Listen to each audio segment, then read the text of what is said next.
Welcome to the Freedom Real Estate Podcast, where we teach you practical tips on how you can achieve financial freedom through real estate.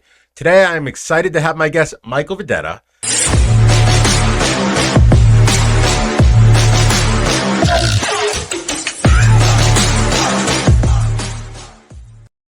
Michael Videtta started in real estate with a house hack, moved his way to commercial property, built a successful painting company to help his vertical income. And then now he's an investor-focused agent, also while building his also while building his portfolio. So he has quite the story, and I'm looking forward to hearing it. How you doing today, Mike? Very good, Andrew. Thank you for having me on. Cool. So Mike, let's give an audience a flavor of who you are. Like, give us your origin story and how you and how that led into you being an entrepreneur and finding real estate. Okay, so I grew up in the South Shore of Massachusetts in a town called Canton, Massachusetts. When I was 18, I got into the painting business. I went to the University of Rhode Island to study engineering. I didn't really know what I wanted to do in life. My original plan was to finish with a degree, get a job for a little bit, and then start some kind of company. And I didn't really have a clear vision of what that would be. So what ended up happening was after my first semester, I got an email. It was about 12 years ago or 11 years ago, something like that today. And the email said business. It was something like business opportunity, work a summer job, work an internship, make $10,000, learn to run a business. And I was like, sign me up. Let's see what this is. Okay.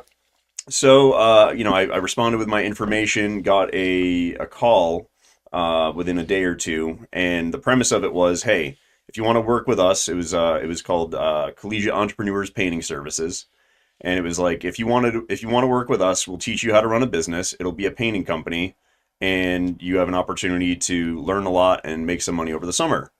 And I thought that sounded good, and the guy asked me, why do you think we do painting to teach college students how to run a business? And I said, probably because it's pretty easy. And he said, yep, that's exactly right. Painting is a good business to get started in because it's low startup costs, and it was a good thing to do over the summer because we didn't have classes, and it's moderately easy. You don't really need any special certifications to do painting. You don't need like 8 years of education or anything. It's a pretty simple type of business to do if you work hard. So through college, I was studying engineering for the 4 years, engineering and Italian language. And over the summers, I would run a painting company. Mm.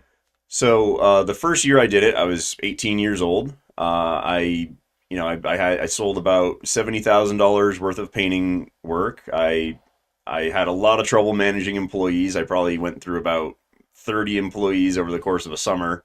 I ended up doing a lot of the work myself, and I made some money, but the real value in it was I learned a lot about who I was, what I struggled with, what I was good at. And that education allowed me to scale up in the further years. So, going into year 2, 3, and 4 of college, I was still studying the engineering. I was on the fence of whether or not I wanted to continue with engineering. It really hit me in year 2 where I was running a larger team of painting services over the summer, and I made about 30 grand. When I was 19 years old, and it kind of hit me like if I go ahead with engineering, I could make maybe like $60,000 to $80,000 for a full year, and I was 19, just made 30 in the summer, and I was like, something's wrong here. So continue with painting through college, and then I actually moved to Italy for a year, as part of my dual degree program. And when I came back, the painting company that I'd worked for in college had grown into a commercial painting company.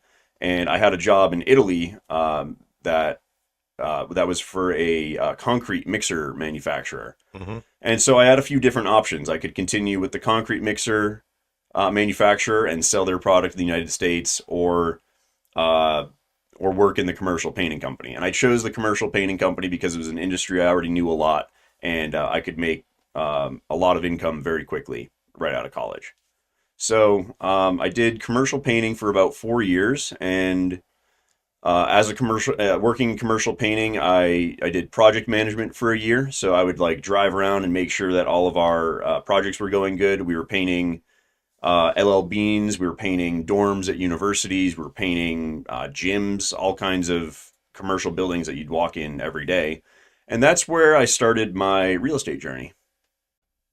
With what? House hack, or how did you start your real estate journey? Yeah, so my real estate journey started when my best friend did a BRRRR. So for those of you that don't know, a BRRRR is where you buy a property, you renovate it, you rent it out, you refinance it, and then repeat. So he had bought a foreclosure. It was completely destroyed. He renovated the whole thing, refinanced it, and still owns it to this day.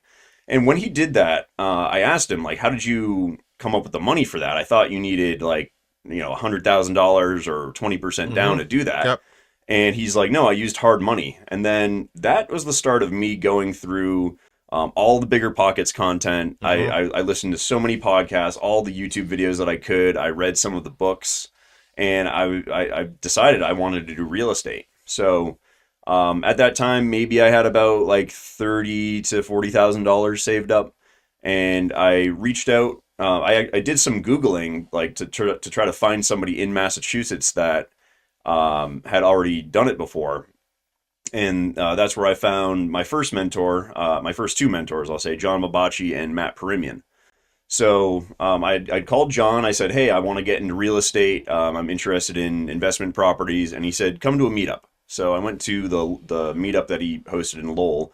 I met Matthew, and Matthew said, you got to buy a property in Fitchburg. And Fitchburg is a town in central Massachusetts in the north. Okay. And I was like, where's that? So I started talking with Matthew, and over the next couple of months, this was probably like December 2019. Over the next few months, I was going to Fitchburg at least once a week, making offers on several properties. That was also when COVID started. And when COVID hit, I did a few different things. The stock market crashed, so I bought I bought Facebook stock at the time. Yeah. So go back to just talking about finding John, Okay. and how that was kind of the game changer for you. Yeah. Okay. So at the time, I was going through YouTube University, basically, and I'm not really the kind of person that just can learn from virtual Okay. content. So I Googled, like, real estate mentoring Yeah. in Massachusetts, and I think that Bigger Pockets had came up, and I found John Mabachi. So I emailed him I messaged him on LinkedIn, and he said, give me a call sometime. Okay.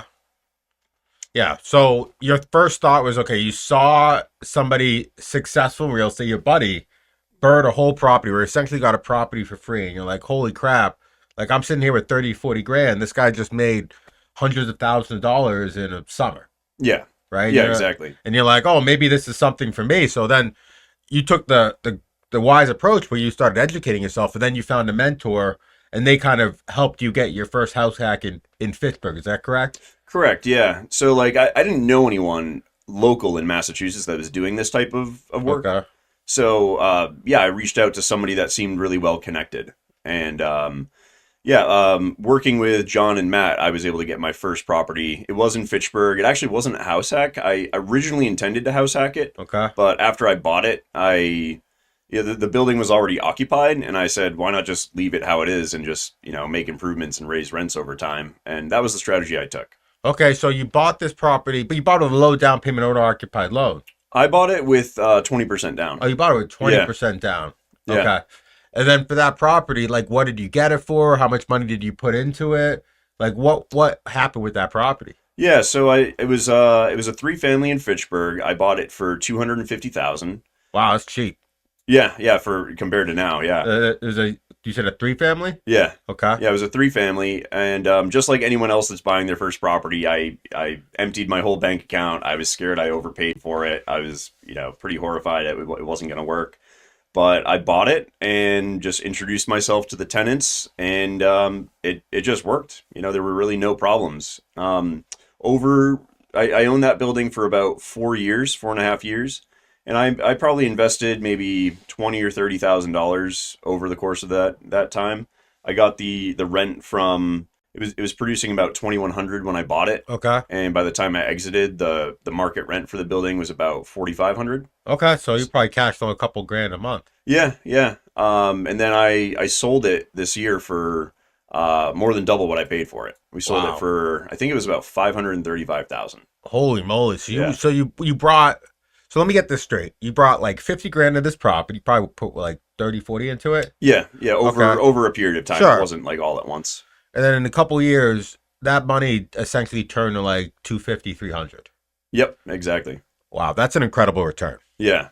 Yeah, and then after owning that building for about a year or two, I was like, I want to buy more buildings. So real estate was going up. I took out a Mm, HELOC. The HELOC was about 50,000, and okay. then I used that to invest in a series of four properties in Gardner with John and Matthew. Yeah. Well, I think the unique approach you took there was rather than being the money person, because every real estate people bring different attributes to any deal. You could be, you could bring the time, the money, the expertise, and what you ended up bringing was the hustle, right? In the form of finding deals, right? You ended Exactly. up finding what all of those deals for that group, right? Yeah, yeah. I found like four or five of those buildings. Okay, and they were commercial property in Gardner, or what were they exactly? Yeah, they were commercial real estate buildings, so more than 5 units. The first one was an 8 unit, and then it was a 5 unit, another 5 unit, and then we started going after portfolios Okay, in the town. okay. So that's quite the jump going from 1 3 unit to buying 20 something units, commercial property in a completely different market. Yeah. Like, what are some challenges or hurdles you face with making that transition from residential to commercial and buying, larger portfolios? Yeah, so it's a little bit different when you're dealing with the 5 unit plus buildings. Like you can't do the low down payments. Mm, And knowing Matthew and John, I knew that they could bring construction expertise and a lot of strategy, and then I could bring the hustle of going out and finding the deals. So all I did was I connected with some wholesalers in the area, and they ended up bringing me the deals privately before blasting it out to their list. And then I started just cold calling and cold texting other owners in the area that had commercial properties. yeah, so more or less you decided to go direct to seller, right? And you found different marketing channels besides the MLS that provide you better deals in the form of talking with wholesalers, in the form of cold calling these owners, Exactly. right? So yeah, I mean that's great. That's a great strategy for working with you know, um, working with experienced people is bringing them deals, right?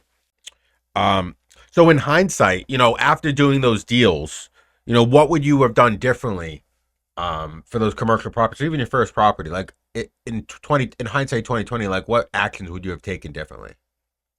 Yeah, if I could go back, I would have bought more properties. Okay, Yeah, so I bought the first one. That was going well. It was like I walked into the building, and it wasn't like cash flowing immediately, but it sure. was it was doing okay. And I was brought some other deals in Fitchburg privately, and I didn't close on them. At one point, a banker had kind of scared me. Hmm. Yeah, I had one under contract, and a mortgage officer was like, "It's starting to feel a lot like 2006 again," and it kind of shook me up. And I look back, and it's like I should have just bought all the buildings. And also not being afraid of not having the cash. Like I dumped all my money into the first property, and I think by finding deals and then reaching out to people that do have cash that want to invest, I could have been more strategic and put more deals together. Yeah, so more or less, you didn't you read Rich Dad Poor Dad, right? Yeah, Yeah, one of my favorite lines in there was like ignore the noise. Like you didn't ignore the noise. You let the noise convince you to take a different path than what you knew probably was the right path. exactly. Yeah, I said, okay, I got one property. I'm gonna chill for a little bit, stack up some more cash, and then buy the next one. But I should have just closed on the deals that were brought to me. Oh yeah, so I think the number one was one of the main lessons was ignore the noise. The other main lesson was, rather than, asking yourself how can't I do this, ask yourself how can I do this, right? Because ultimately you went down the rabbit hole of, I don't have cash, so I can't close. Exactly. Right. But if you had amazing opportunities coming to yourself, if you had this great network that could take down these deals, you could have maximized opportunities, but without having any cash. Yeah, exactly. Yeah, yeah. It was a limiting belief that Correct. that limited me. That yeah, it held me back because I look at my exit from Fitchburg. I had one building and pocketed about 250,000 at closing. And it's like if I had three or four of those, and if I sold all of them Yep. in this year, that would have been a lot better. Oh yeah, totally. And then after that point, you end up getting a house hack in Worcester, right? Yeah, so I did the first building in Fitchburg, and then I bought the buildings in Gardner with John and Matt. Okay. And Do you still have those today? yeah, we still have four of them. Okay. So we're currently exiting all those buildings. It should be like an exit, I would say, in Q1 of 2026. Nice. And then I got my house hack in Worcester. Okay. So yeah, I currently live in Worcester, Massachusetts, in a three family. And you got a pretty good deal on that property, right? Yeah, I had a great agent. Yeah, you did. I had an amazing agent. I hear that agent's very handsome. Yeah, he is. Yes. So, yeah. That agent is me. I'm sorry, but in any event, like, tell us a little bit about that property. Yeah, so that was actually the only property I've ever bought that was on market. Oh. Yeah, I was looking in the Worcester area because it was very central for everything that I was doing. Mm-hmm. The real estate prices were low enough, but going up, and Yeah. it's the second largest city in Massachusetts, fastest growing. Mm-hmm. So I was very bullish on Worcester. Um, so I was looking at a lot of different properties in Worcester with you at the time, and some of them we didn't really like that much. Some of them got scooped up. Mm-hmm. And then I saw this one on market that had been sitting there for over 30 days, and I'm like, this house looks beautiful. There must be something wrong with it. Oh boy, there was. Yeah, yeah. So we went, checked it out. The building was nice. I think we only saw the first two units, which that makes sense now. So we made an offer on it, and we got it about 30 grand below what it appraised for. Yeah, it was a good deal. Yeah, It was a good. What did you get it for? 605. Yeah, 605. That thing's probably worth what, 850, 900 now. I would say at least 750. Yeah, I'd say at least eight. yeah, it's probably. Yeah. It's a good building. And that property was like done from top to bottom. Like they gut renovated that thing. Like it was a beautiful property, and like the main value there wasn't the condition; it was more the operations, right? Yeah. Well, there was a very disruptive tenant on the third floor, and that was the unit that I intended to occupy. So, I closed on it. The unit was supposed to be vacant, but the tenant was still there, and then I worked with that tenant over a year and a half to relocate them, and then renovated the unit and moved in.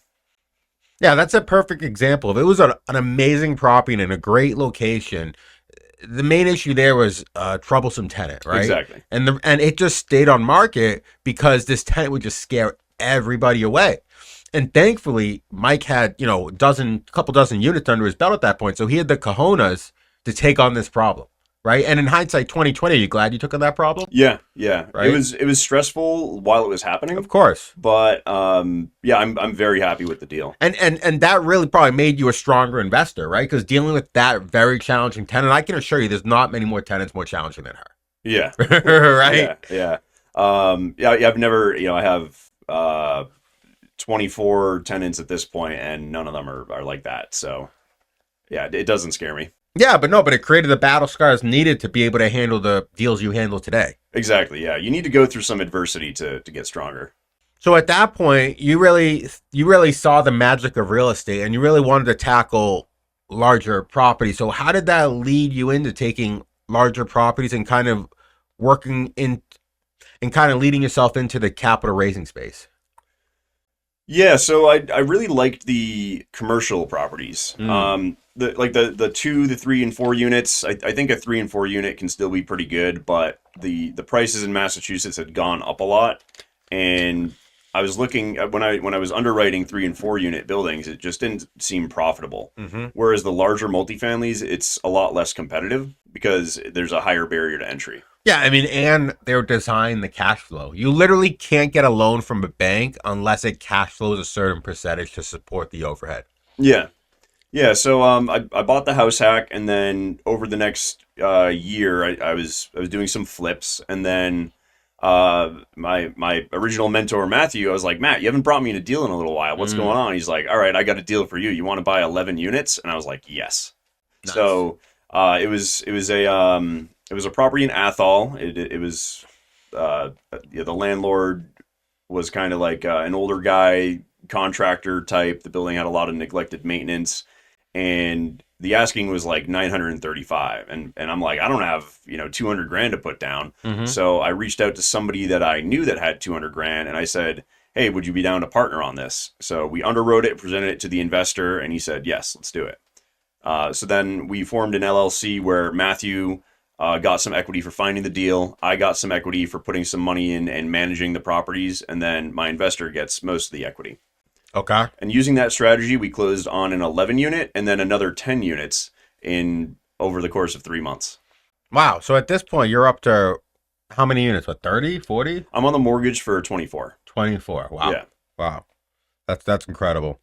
So I think that goes to show you, like, at that point, I think you were probably out of cash, right? When you did that house hack, you probably didn't have much more, but you still had the hustle and the know-how to get deals done, right? Exactly, and, yeah. And because of that, you literally scooped up 20 freaking units with very little money out of your own pocket. Exactly, yeah. Yeah, and then around that point, I had also left my W-2 job. So instead of saying I can't buy properties now because I can't show W-2 income or have pay stubs, I just had to get really creative with it. Yeah. So, yeah. I mean, like, I think this goes to show you, like, the reason why I have found success is because I know there's always a solution to any problem. I know that for a fact, right? And most people, they figure out why they can't do it before they even think of how can they do it. Right. And I think that just goes to show you over time, you really figured out, to get over your limiting beliefs and, and see through issues to get to solutions. exactly, yeah. The more you tell yourself you can't do something, like that little voice in your head, it's just creating reality. Whereas if you just flip that and try to find the solution, you'll always find it. And especially in real estate, because every one of these problems has already been solved. Oh my God. Yeah, totally. Totally. And I can guarantee you, Mike, if you run across any dilemma in real estate, you call me, I will have a solution. Most likely, because I've ran across it before. Right. So I think the cool thing about this is while you were building this large real estate portfolio, you also built a large painting company, right? You left your W-2, you started a painting company, you started getting more and more active income. So tell us about that entrepreneurial journey outside real estate and how that led you into, growing your portfolio even further. Yeah, so like I said, my W-2 was a project manager and sales representative for a commercial painting company. And at some point I decided to leave because I just wanted to focus on my own businesses and just the certain lifestyle that comes with that. So I partnered with a friend that had a very small painting company, a house painting company. So it was different from commercial. And he was really good at running the crews. Like he knows how to work with the labor. He's really good at painting. He's very efficient. Operations Exactly. guy. Yeah, very good operationally. And then I am not the best painter. I mean, I can paint. I'm Sure. pretty slow, but it's not the best use of my time. So I said, I'll help you get jobs as long as I don't have to touch a paintbrush. So you helped them get jobs. Did you also do all like the back end administrative stuff? No. So it was three partners. It was my partner Yuri was running the crew, and then his wife was doing like the bookkeeping and payroll and everything. And then all I was focused on was finding more jobs.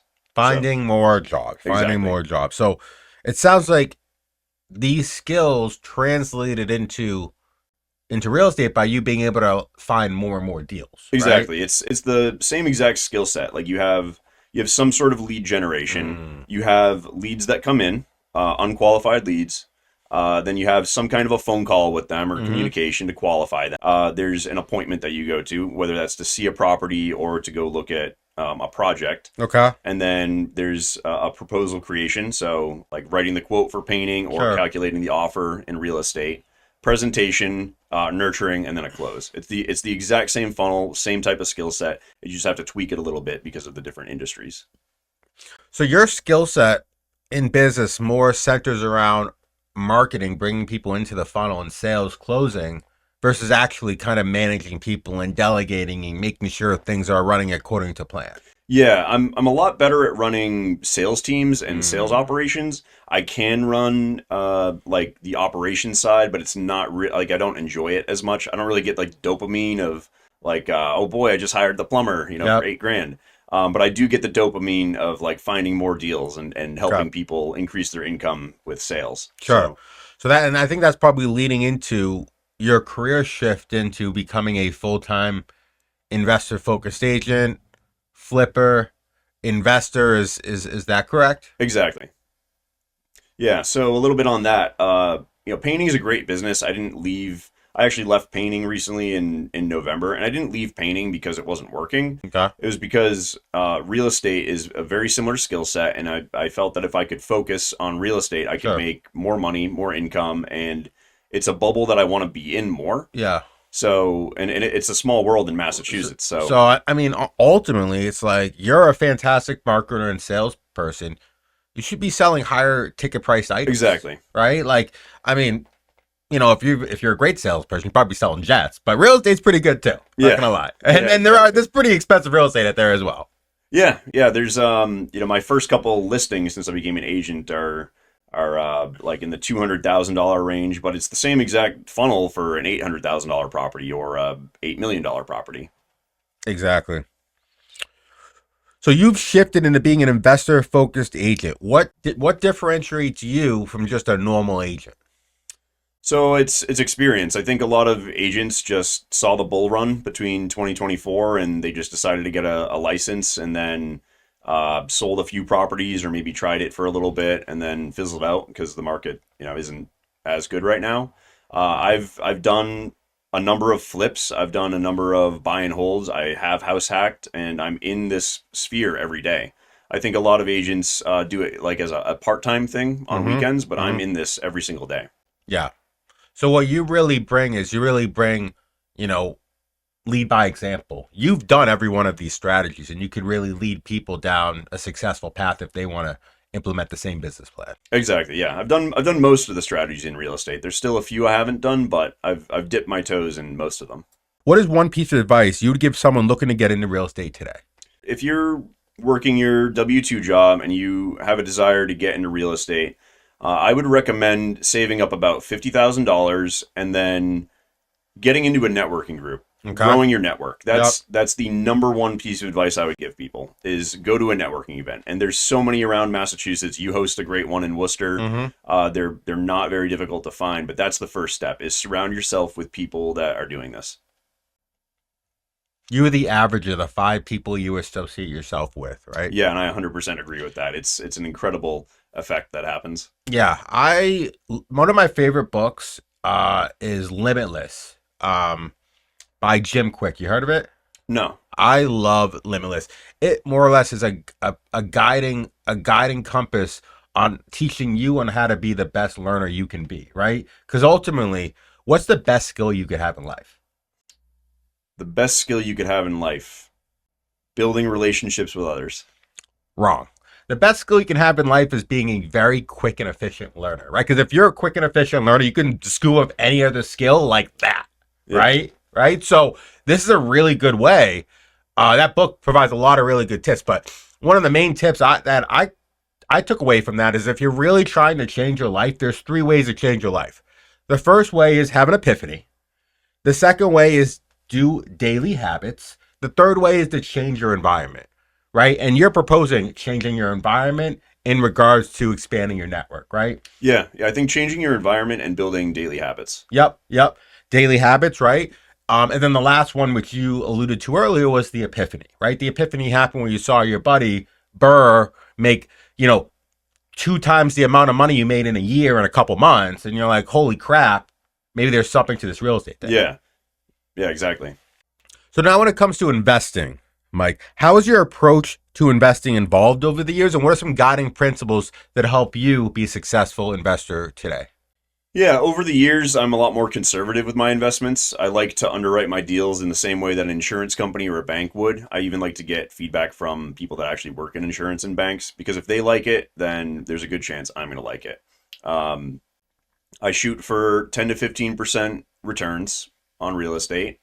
And Post stabilization, once the yep, business plan is complete. exactly. Yeah, post stabilization.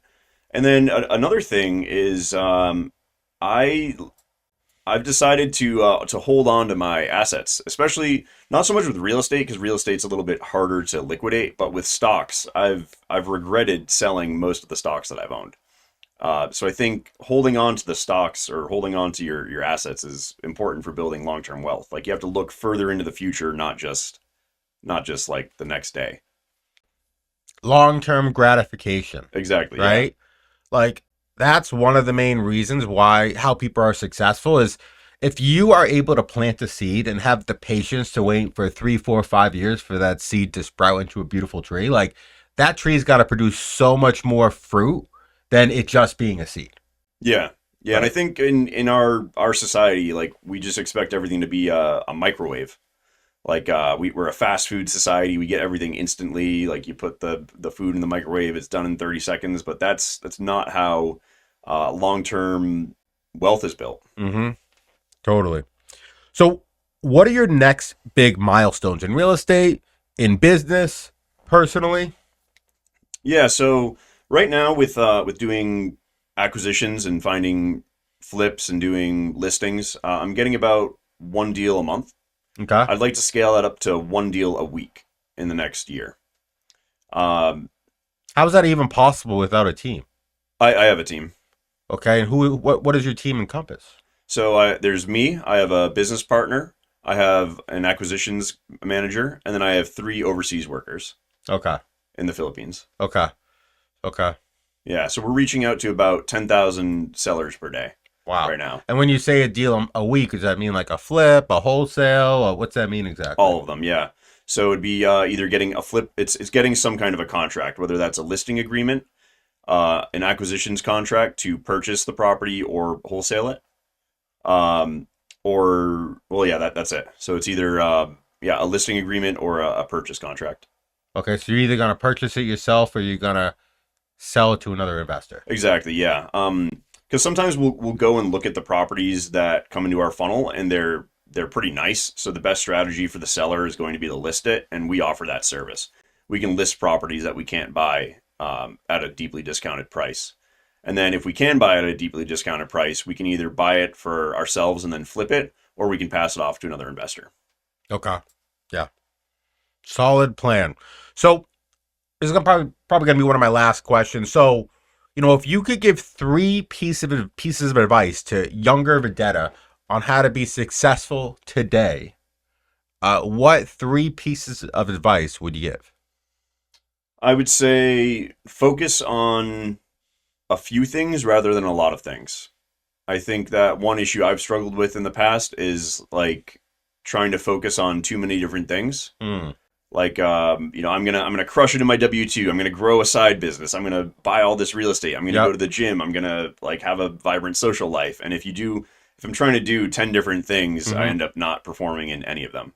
So by picking two or three different things to focus on, I can get to like a 10 out of 10 in those. Yeah. Or you get like burnt out and you're like, I'm just gonna take a month vacation and just go completely from one side of the spectrum to another side of the spectrum, Yeah, right?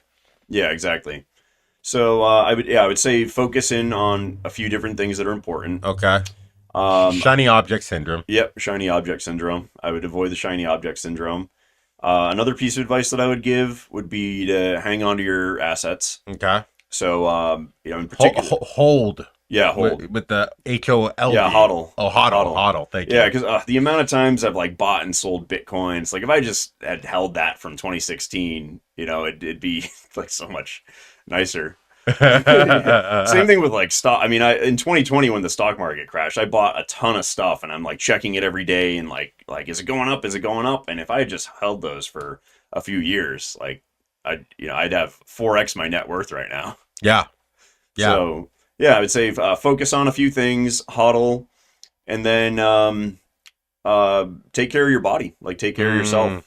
I've had a lot of different phases of like dialing in on the gym for a little while and then like falling off because I get busy.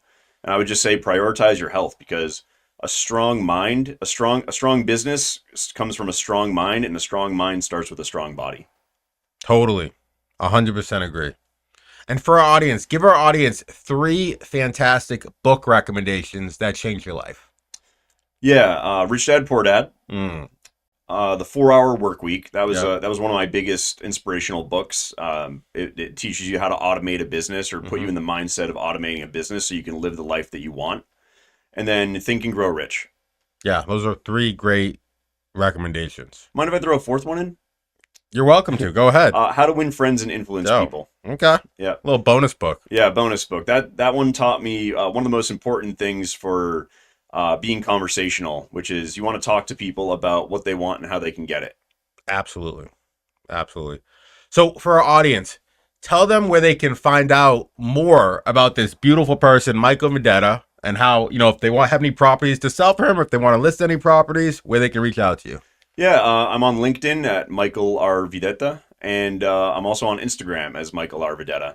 And you can also check out my website, ironforgehomesolutions.com.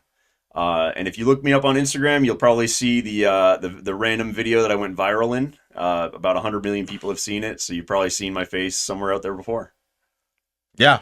Yeah. You were definitely a character. Yeah. And the internet recognized Yep. that. Yeah. So I just want to thank you, Mike, for being a guest on the Freedom Real Estate Podcast. And I just want to thank our audience for checking it out. We have episodes every single week. So definitely check out next week's episode. Appreciate you. Have a good one. Ciao.